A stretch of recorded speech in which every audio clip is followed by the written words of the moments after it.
아멘. 오늘 하나님 말씀은 보지 못하는 자들은 보게 하고 보지 못하는 자들은 보게 하고의 제목으로 하나님의 말씀을 증거합니다.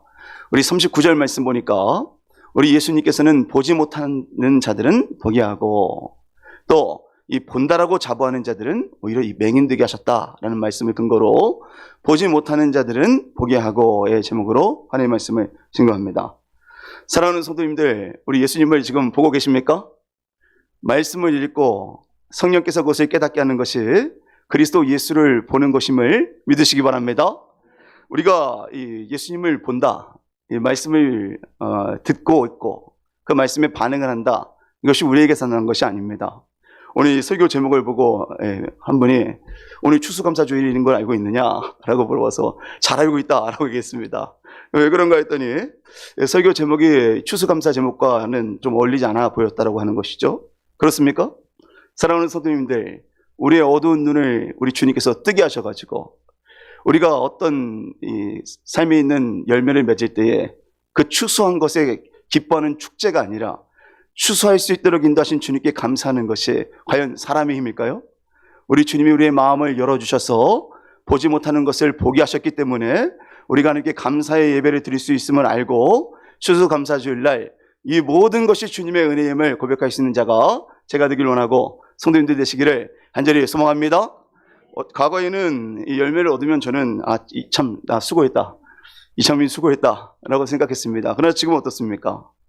이 모든 것이 정말 주님이 주셨구나, 이 하나님께서 이 보게 하신 결과임을 우리 깨닫게 됩니다. 가끔씩 예수님을 믿는다고 하지만 예수님을 믿지 않는 것처럼 행동하는 사람들이 참 많이 있습니다.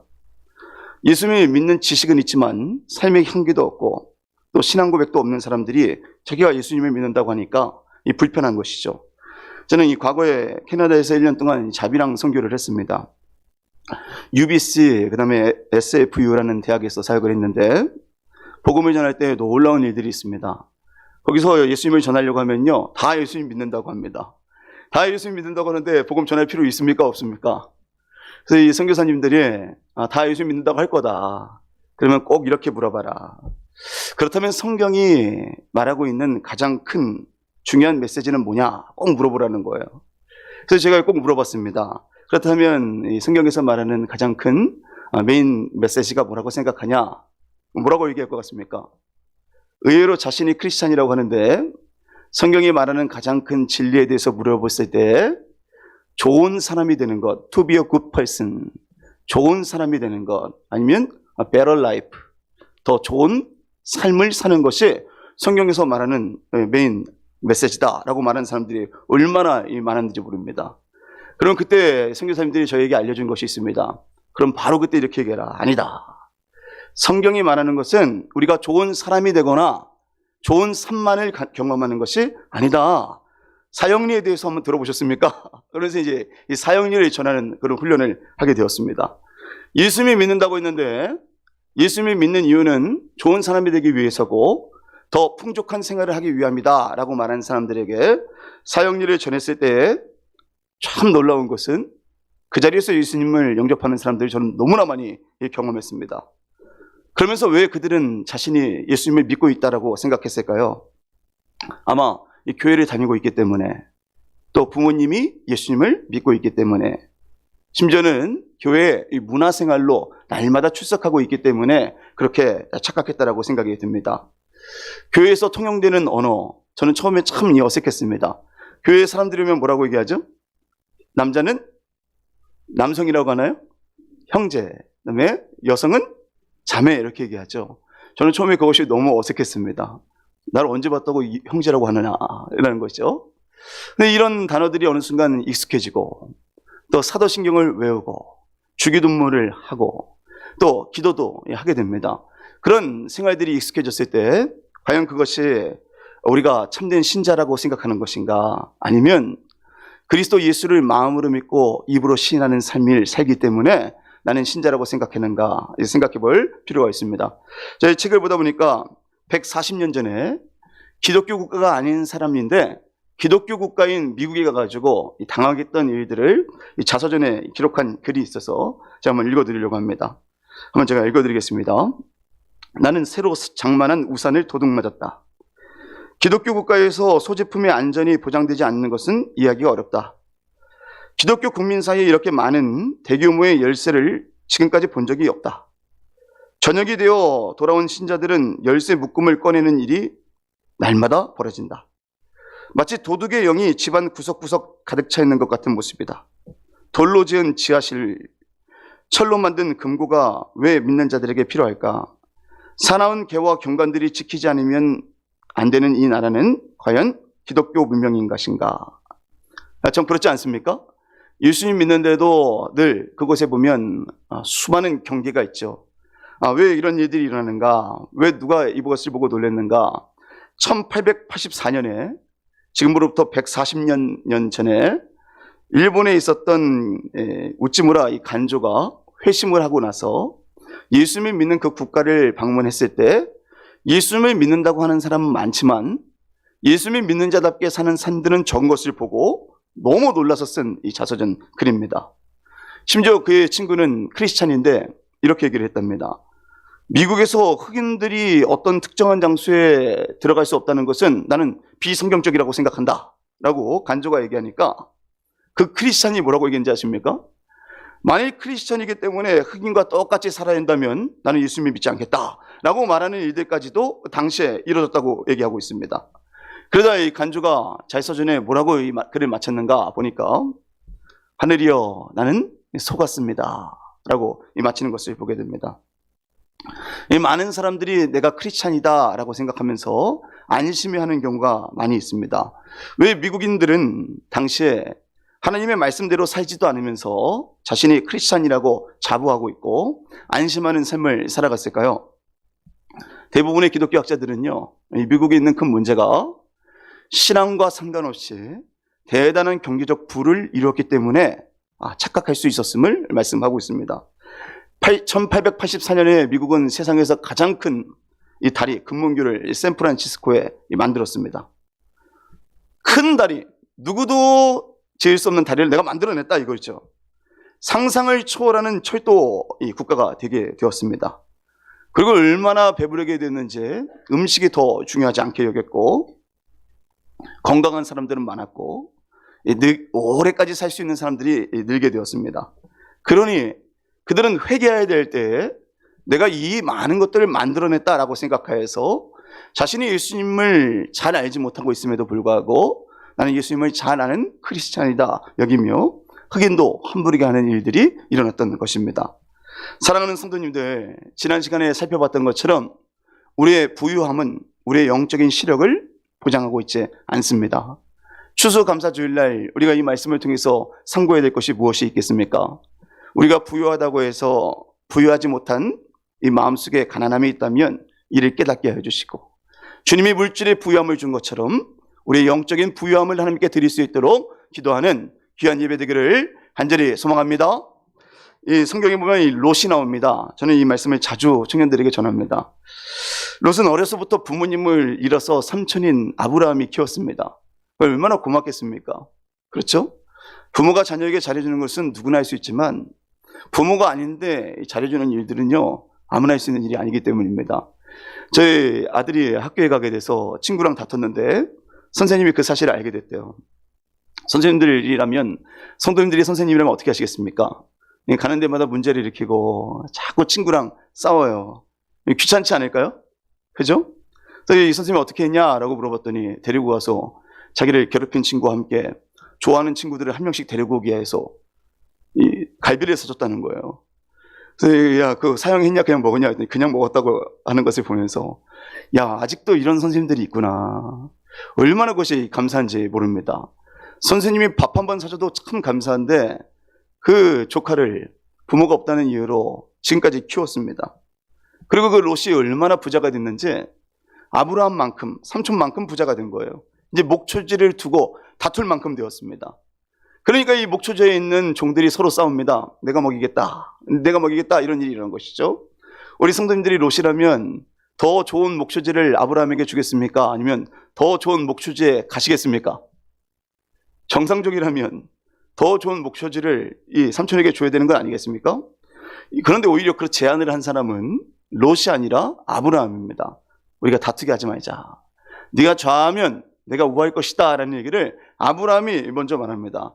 자, 그러면 이 롯이 좋은 장소를 택하겠습니까? 덜 좋은 장소를 택하겠습니까? 저 같은 경우는 아주 나쁜 장소를 택하진 않을 것 같지만 그래도 더 좋아 보이는 곳을 제외하고 택할 것 같습니다. 근데 이 부유함이 사람을 어떻게 만들 수 있는가? 우리 성경 말씀을 보니까 이 롯이 눈을 들어가서 어떤 곳을 바라봅니까? 자기 눈에 좋아 보이는 곳. 곧 멸망할 땅이지만 자신의 육신의 눈으로는 여호와의 동상처럼 보이는 소돔과 고모다를 자신이 택했다고 성경이 말씀하고 있습니다. 왜 이런 내용이 성경에 있을까요? 육신의 눈은 있지만 그것이 영적인 부유함을 주지는 않는다는 말 아닐까요? 우리 같이 1번 같이 읽겠습니다. 시작. 부유함은 영적인 눈을 어둡게 할 수 있습니다. 제가 이런 얘기를 하면 집에서 뭐 부자도 아니면서 그런 얘기를 네가 뭐하러 하냐 라고 얘기를 하는데 꼭 부자에게만 일어난 일이 아니기 때문입니다. 그렇지 않아요? 어떤 것 좀 가지고 있다는 것이 얼마나 우리를 자만하게 하는지 모릅니다. 성경을 보면 정말 알지 못해서 선한 길을 가지 못하잖아요. 우리 주님이 말씀을 주셔서 큰 은혜를 경험하는 일들이 자주 일어납니다. 이 제자들도 가만 보면 정말 이 선악을 제대로 알지 못했습니다. 이 맹인을 보면서 맹인이 듣는 것도 인식하지 못하고 뭐라고 얘기하죠? 이 사람이 맹인으로 된 것이 누구의 죄냐? 저는 이 질문을 한 것도 그렇지만 맹인이 이 얘기를 들었을 때 배려하지 못하는 마음을 가지고 있는 것이 참 가슴 아픕니다. 그랬을 때 우리 주님은 제자들이 정말 몰랐기 때문에 그들을 꾸짖지 않으셨습니다. 사랑하는 성도님들, 우리가 몰라서 주님께 물어볼 때 우리 주님은 우리 아버지처럼 어머니처럼 친절하게 가르쳐주시는 아버지이심을 믿으시기 바랍니다. 이렇게 몰라서 물어봤을 때는요, 아니다. 이건 하나님이 하시고자 하는 일을 나타내려고 한 것이지 그 사람의 죄 때문이 아니다 라고 이 말씀해 주셨습니다. 그리고 이 날 때부터 난 맹인이 눈을 떠서 예수님이라는 사람이 자신을 고치게 했다는 것은 알지만 그를 믿지 못했습니다. 또 예수님이 어디 있는지도 알지 못했습니다. 성경의 말씀 보니까 예수라는 사람이라는 것만 알고 어디 있는지도 알지 못하고 그 예수님을 육신은 건강해졌지만 믿지는 못하고 있었어요. 하나님께서 그 사실을 아십니다. 그러니 성경 말씀을 보니까 어떻게 하십니까? 예수님은 이 팔짱 끼고 계시지 않으셨습니다. 예수님은 우리가 무지할 때 우리 가운데 친히 다가와 주시는 분이십니다. 예수님은 이름만 알고 예수님이 누구인지 그가 어디 있는지 예수님을 영접하고 있지도 않는 그를 우리 주님께서 내버려 두셨나요? 우리 성경 말씀 보니까 뭐라고 말씀합니까? 같이 읽겠습니다. 시작. 예수께서 그들이 그 사람을 쫓아냈다 하는 말을 들으셨더니 그를 만나사 이르시되 네가 인자를 믿느냐? 어디 있는지 알지 못하잖아요? 우리 주님께서는 찾아가십니다. 그리고 그에게 인자, 다니엘에서 얘기하고 있는 오실 메시아를 네가 믿고 있느냐? 라고 물어보게 되는 것이죠. 그리고 그 맹인이 예수 그리스도를 영접하는 일들이 성경에 기록된 것입니다. 사랑하는 성도님들, 예수님은 우리의 무지함을 탓하는 것이 아니라 알려주시기를 원하시는 우리의 아버지심을 믿으시기 바랍니다. 이 자녀가 모를 때 짜증내는 것이 아니라 가엾습니다. 성경 말씀을 보니까 의인이 없는 정도가 아니라 하나도 없고, 왜 의인이 없냐? 질과 진리와 생명 되신 주님을 찾을 수 있는 이 감각이 전혀 없는 것이 인간이다라고 말씀합니다. 그러니 예수님께서 어떻게 하셨습니까? 저는 요한복음 1장에 이 말씀이 참 사랑스럽습니다. 아무도 주님을 찾지 않아서 너네가 끝났다, 니네 책임이다 라고 얘기하는 것이 아니라 뭐라고 말씀하시죠? 시작. 말씀이 육신이 되어 우리 가운데 거하심에 우리가 그의 영광을 보니 아버지의 독생자의 영광이요 은혜와 진리가 충만하더라. 사랑하는 성도님들, 이 눈높이 맞추는 거 보통 힘든 것이 아닙니다. 그렇죠? 혹시 누구랑 눈높이 어디까지 내려보셨습니까? 이 중고등부 친구들이 애플의 모조품을 이미테이션이라고 얘기하지 않죠? 짜플이라고 얘기합니다. 이 짜플이라는 얘기하고 그러면 갑자기 귀가 열려요. 그러니까 일부러 그런 용어를 혹시 사용해 본 적 있으신가요? 우리 짜플 같은 인생 되지 말자. 진짜 크리스찬이 되자. 이렇게 말하면서 내가 그런 용어를 내가 쓰고 있네 라는 것이 전혀 창피하지 않고 그들이 그렇게 해서라도 예수님을 믿었으면 좋겠다라는 마음을 혹시 가져본 적 있으십니까? 사람이 자신이 쓰지 않는 용어를 누군가의 눈맞춤을 위해서 쓰는 것도 때로는 부끄러울 때가 있습니다. 근데 죄 없는 하나님께서 죄 있는 인간의 육신의 옷을 입고 100% 하나님이신데 100% 사람으로 오셨다는 것이 얼마나 이 감사가 된 것입니까? 맹인이 주님을 찾지 못합니다. 왜 이 맹인에 대한 얘기가 성경에 있습니까? 우리는 주님을 찾을 수 있는 영적인 능력이 없는 자이기 때문입니다. 그러니 우리 주님이 어떻게 하셨다라고 말씀하십니까? 요한복음 9장 1절 말씀을 보면 예수께서 맹인된 사람을 보셨다라고 말씀하고 있습니다. 왜 그렇습니까?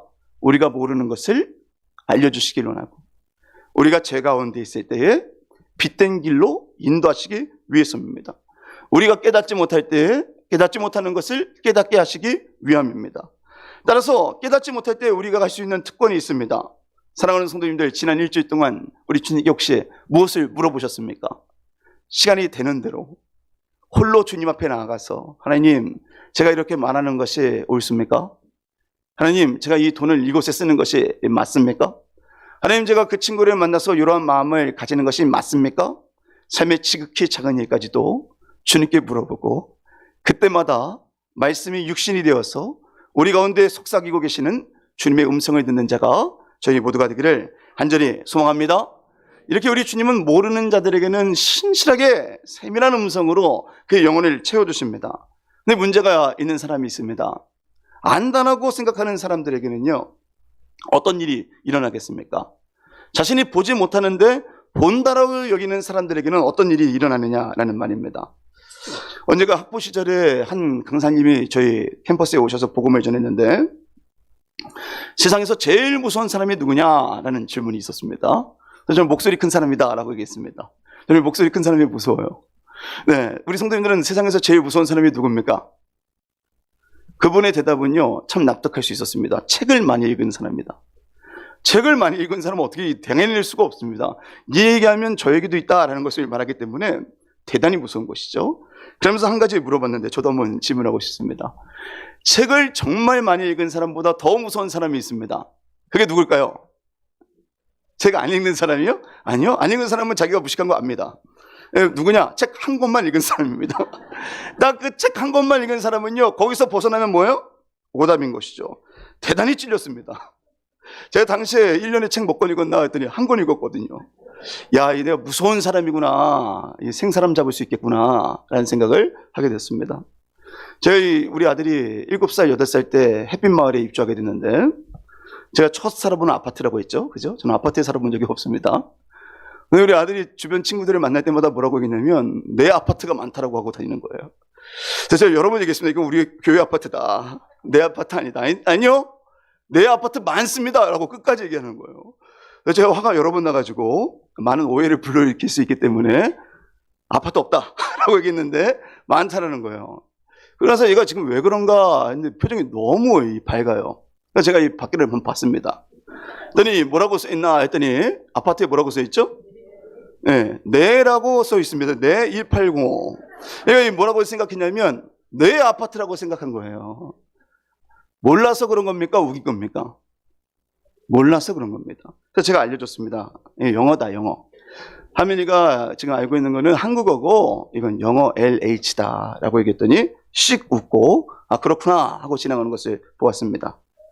만약에 하민이가 제가 이 내 아파트가 아니라고 했을 때 저한테 귀신 들렸구나, 아 드디어 귀신의 힘으로 귀신을 내쫓는 일들이 일어나는구나 라고 말했다면 제가 얼마나 답답했겠습니까? 오히려 자신이 본다고 하니까 알려줄 수 있는 기회까지도 줄 수 없는 것이죠. 예수님은 사람들 앞에서 그런 취급을 당하셨습니다.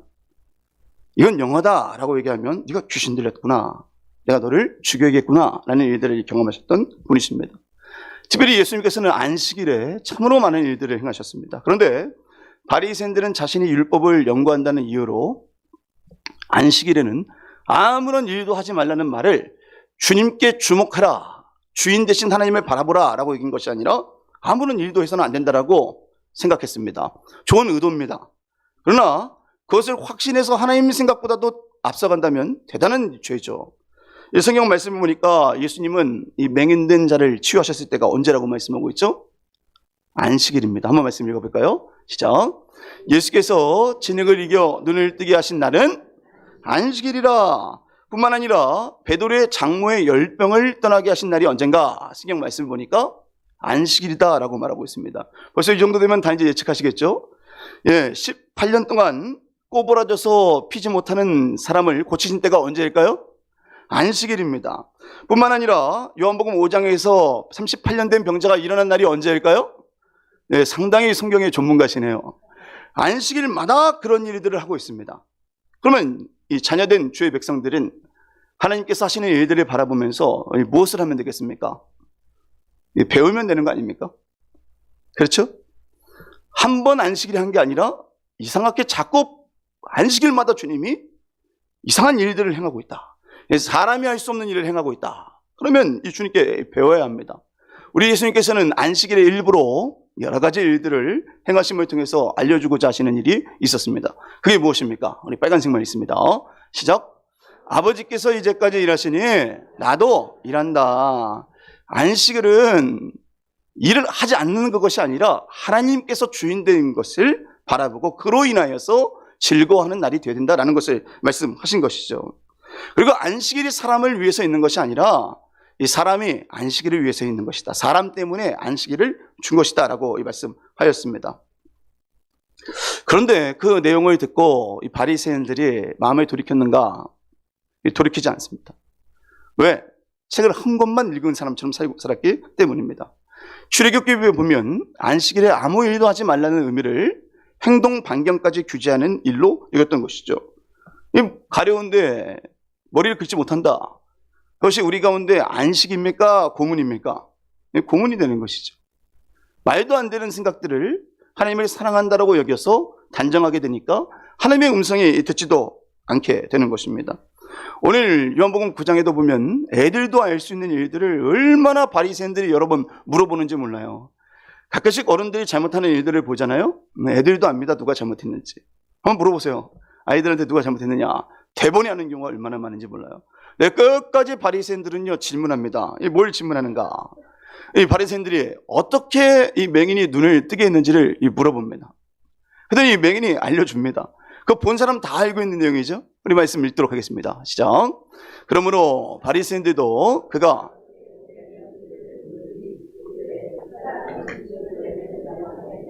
내가 씻고 보나이다 하니 맹인이 어떻게 눈을 떴느냐? 그 사람 예수라는 사람이 나에게 와서 진흙을 이겨서 이 침을 뱉은 다음에 부치게 하셨는데 그 말씀대로 했더니 실로암에 가서 씻고 나서 이 눈이 나섰다라고 말한 것이죠.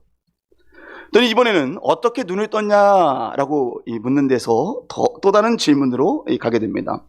이게 뭡니까? 원하는 대답이 안 나왔어요. 원하는 대답이 안 나오면 또 질문하는 그런 모습들. 저 같은 경우도 참 이런 모습이 많았는데 어떻게 낫게 됐냐라는 것 갖고 안 되니까 이제 다른 질문으로 이어갑니다. 이 참 사람이 나쁘다는 생각이 들어요. 어떻게 나섰냐? 근데 예수님이 낫게 하셨다. 근데 예수님을 좋아하지 않아요. 그러니까 이제 어떤 질문으로 가죠? 자, 같이 있습니다. 시작. 예, 맹인 되었던 자에게 다시 묻되 그 사람이 네 눈을 뜨게 하였으니 너는 그를 어떤 사람이라 하느냐? 대답하되 선지자이자 하니. 뭐예요? 아니 당연히 눈을 뜨게 해줬으면 좋은 사람이지 뭘 어떤 사람이냐고 물어봤습니까? 왜 그런가 했더니 자신이 원하는 대답이 아니니까 배우려는 것이 아니라 자기의 주장을 하기 위해서 질문하고 있다는 것을 알게 됩니다. 심지어는 그 부모까지도 찾아갑니다. 대단한 열정이죠. 그 부모를 찾아서 묻습니다. 뭐라고 묻습니까? 어떻게 이 사람이 눈을 뜨게 됐냐? 네 아들이 눈을 뜨게 됐느냐? 라고 물어보는 거예요. 우리 성도님이라면 뭐라고 말씀하겠습니까? 본대로 얘기하는 거 아니에요? 근데 부모가 태도를 바꿉니다. 이 성경 말씀 보니까 그가 장성했으니까 그에게 물어봐라. 왜 나에게 물어보라고 하냐라고 말하는 것이죠. 왜 이렇게 물어봤을까요? 바리새인 무서운 걸 알고 있기 때문입니다. 바리새인은 자신이 원하는 대답을 하지 않잖아요. 그를 출교할 수도 있는 힘이 있었습니다. 여러 가지 이름을 가지고 교회에서 내쫓는 것이죠. 그러니 이 부모가 그가 장성했으니 그에게 직접 물어보라라는 위협을 느껴서 대답하는 것을 볼 수 있습니다. 이 두 번째 맹인에게 물어보는 것을 보면 너는 하나님께 영광을 돌리라. 우리는 이 사람이 죄인인 줄 아노라 라고 말합니다. 그러니까 어떤 사람인지 물어보는 겁니까? 그가 죄인이라고 얘기하라는 겁니까? 예수님이 죄인이라고 얘기해야 그것이 하나님께 영광을 돌리는 것이라고 말하는 것이죠. 저는 이 말씀을 보면서 참 마음이 아팠습니다. 혹시 나도 이러고 있는 것은 아닌가? 하나님께 말씀을 들어서 어린아이의 마음을 가지고 솔로몬처럼 하나님, 나는 선과 악을 알지 못합니다. 이 수많은 백성을 나는 재판할 수 있는 힘이 없습니다. 그러니 나로 선악을 분별할 수 있는 지혜를 주십시오라는 마음이 없잖아요. 자신이 지혜 있다고 생각하게 되어지고 옳은 사람을 옳지 않은 길로 인도할 수 있다는 것을 성경은 말씀하는 것입니다. 우리는 성경을 통해서 기억해야 될 것이 있습니다.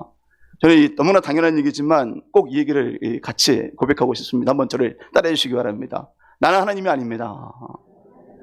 스스로가 인생의 주인이 된 시대에 우리 주님께서는요, 추수감사주일에도 추수 열매 축제가 아니라 추수를 하게 하신 감사의 원인 되신 주님께 찬양하라고 말하는 것처럼, 우리는 이 세상을 살아갈 때 우리가 이 세상의 주인이 아니라는 것을 인정하지 아니하면 주님께 구해야 될 때 우리의 생각을 주장할 수밖에 없는 강팍함을 가질 수 있음을 성경은 말씀하고 있습니다.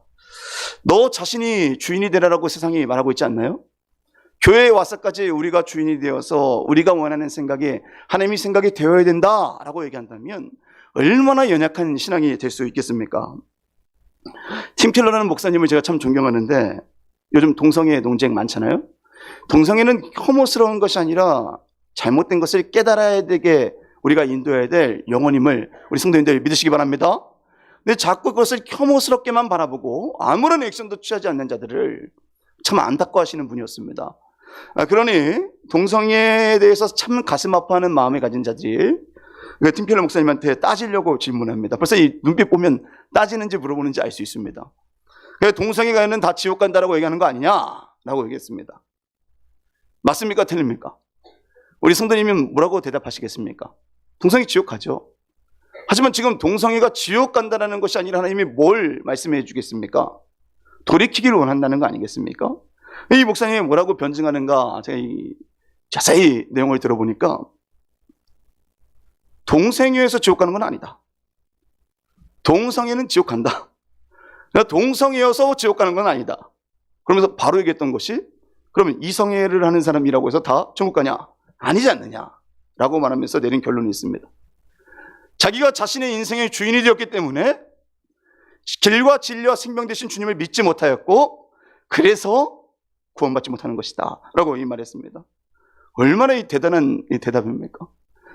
동성애를 사랑하지만 그 길에 가서는 안 된다는 것을 알려주는 것이 우리의 모습이라고 얘기했던 것이죠. 누군가 따지려고 질문할 때 그 따지는 마음은요, 진리를 들을 수 있는 귀까지 막을 수 있습니다. 이 누굽니까? 바리새인입니다. 바리새인들은 이미 예수를 믿는 자들은요, 출교하기로 이미 결의를 한 자들이었습니다. 그러니 자꾸 어떻게 네 눈을 떴느냐라고 물어봅니다. 그리고 왜 그것을 반대하느냐라고 물어본다면 나는 율법을 사랑하는 자다라고 대답했던 것이죠. 정말 율법을 사랑했을까요? 사랑하는 성도님들, 율법을 사랑한다면 율법으로 물어본 자가 율법으로 대답하면 바뀌어야 됩니까? 바뀌지 말아야 됩니까? 바뀌어야 되죠. 근데 이 율법을 사랑하기 때문에 맹인을 비방하는 자들이 이 맹인이 율법으로 대답할 때 마음을 꺾지 않습니다. 율법을 사랑하는 자가 이 맹인이 우리 주님이 선지자다, 당신도 예수님의 제자가 되겠느냐라고 말할 때 요구를 했고, 그 이유는 나는 이 모세를 사랑하기 때문이다, 율법을 사랑하기 때문이다 라고 말했습니다. 그래서 이 맹인이 뭐라고 얘기했느냐, 이 맹인이 눈은 감고 있었지만 하나님에 대해서 무지한 자가 아니었습니다. 자, 예수님이 선지자라고 얘기하니까 욕을 하는 바리새인들에게 어떻게 대답하는지 한번 보십시오. 율법으로 대답합니다. 말씀으로 대답합니다. 자, 뭐라고 대답합니까? 시작. 하나님이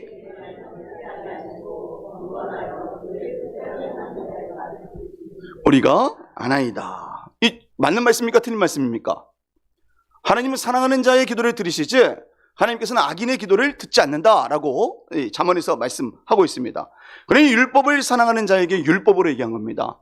욥기에서도 보면 악인은 교만으로 부르짖지만 하나님은 듣는 법이 없다라고 이 말씀하고 있기 때문입니다. 그 이유는 기도할지라도 듣지 않는 이유는 손에 피가 가득한데 그 기도를 듣겠느냐라고 말했던 것이죠. 그러니 이 맹인은 율법을 통하여서 하나님께로부터 오지 않았으면 예수님은 하나님의 일을 할 수 없을 것이다 라고 말했던 것입니다. 자, 그러면 돌이켜야 됩니까? 돌이키지 말아야 됩니까? 율법을 사랑하니까 율법으로 얘기했으니 돌이키면 되는데 결론이 뭔가? 율법이 아닌 근거로 이 맹인을 비방합니다. 그 비방이 무엇입니까? 우리 빨간색만 있습니다. 시작. 죄 가운데 나서 우리를 가르치느냐 하고 쫓아보내니라. 무슨 얘기입니까? 네가 맹인 됐으면 네가 나보다 죄가 많다라고 확정합니다. 율법과 상관없는 내용을 한 것이죠. 그리고 뭐라고 얘기하죠? 우리를 가르치느냐? 율법으로 말한 것이 아니라 내가 지금 선생인데 선생도 아닌 자가 지금 나한테 뭔가를 말하느냐? 라고 자신의 위치로 율법을 근거로 말하고 있는 자를 물리치는 것을 성경은 말씀하고 있습니다. 이게 뭘 얘기합니까? 보지 못하는 자는 볼 수 있는 반면에 자신이 보지 못하면서도 맹인이 아니다라는 사람들은요, 하나님의 말씀을 들을 수 있는 기회를 놓친다는 것을 알 수 있습니다. 교만한 사람은 말씀을 존중할 수는 있지만 그 말씀을 이용할 수밖에는 없다라는 것을 성경은 말씀하고 있습니다. 사랑하는 성도님들, 우리 성도님들은 말씀을 이용하십니까? 아니면 말씀을 존중하십니까? 말씀을 사랑하고 존중하고 순간순간마다 그것을 이용하는 것이 아니라 나의 지침으로 삼을 수 있는 자가 우리 모두가 되기를 간절히 소망합니다. 우리 주님은 그러한 자들에게 오히려 보지 못하는 자들은 보게 되고 보는 자들은 맹인이 될 뿐이다 라고 말씀하시며 자신의 연약함을 인정하고 주님께 나와야만이 하나님께서 주시는 빛 가운데 거할 수 있음을 말씀하셨습니다. 신자는 스스로의 연약함을 인정하며 주님께 부를 때 빛 대신 주님의 도움을 받을 수 있습니다. 추수감사주일날 우리가 부해질 수 있습니다. 가진 것이 있기 때문이죠. 그 가진 것이 있을 때 우리가 무엇을 말해야겠습니까? 우리는 우리 주님의 사랑을 기억하며 마음에 내 손의 재물로 이것을 얻었다라고 말하는 것이 아니라 재물 얻을 힘을 주신 하나님께 감사하며 이 재물을 주신 주님께서 이 재물을 어디에 쓰시기를 원하는지 물어보는 자가 되어야 합니다. 그럴 때 추수의 열매를 주신 주님은 추수의 참된 영적인 수확도 우리에게 주실 줄 믿습니다. 사랑하는 성도님들, 주님이 수확하게 하신 것이 무엇이 있습니까? 가만히 생각해 봤습니다. 제가 있는 것으로 무엇을 할 수 있을까? 11월 17일 날 새가족 초청 예배가 있습니다. 우리 한번 생각나는 영혼들에게 주님이 주신 재물을 가지고 찾아가서 그에게 식사도 대접하고 선물들 사주면서 이것보다 더 뜨거운 사랑을 주신 예수님께 나아가자라고 말할 수 있는 자, 우리도 맹인 되었지만 주님이 눈을 뜨게 하셔서 우리가 지금 이 자리에 있다, 주님을 자랑하는 자가 제가 되기를 원하고 사랑하는 성도님들 되시기를 간절히 소망합니다. 우리 같이 찬양하면서 하나님, 내가 부유합니다, 내가 다 알고 있습니다 라고 말하는 것이 아니라 내가 연약합니다, 영적인 눈을 주께서 떠주셔야 됩니다, 주님의 빛 대신 사랑을 경험하기 원합니다 라는 마음으로 기도하며 나가기 원합니다.